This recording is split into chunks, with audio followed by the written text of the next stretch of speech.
اقسم بالله العلي العظيم يا صاحبي، انت لو ما دخلت دلوقتي في الكومنتات وقلت لي ايه يا فرتكة على العظمة اللي انت بتعملها دي، والله العظيم انا بجد هزعل منك دلوقتي يا صاحبي. زي ما انت شفت، انا حرفيا الجيم ده والله اقابل فيه لعيبة لدرجة ان انا وزميلي ماشيين بالعربية الجبنة بطلقة هيتشوت، انا وهو طلقة قوم، انت متخيل؟ انا وهو طلقة واحدة بس.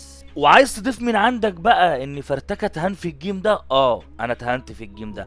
وعايز تضيف عندك ان انا اشك 100% او 80% اللي العيال اللي قدام مني ديت هاكات؟ اقول لك برضو اشك في الحوار ده، ان انا وزميلي نجاب طلقة واحدة، طلقة واحدة وهيت شوت تطير لنا الخوذة ليفل 3، او يعلم كانت ايه هي اللي معايا. المهم ان انا وهو اتشالنا بطلقة واحدة وهيت شوت.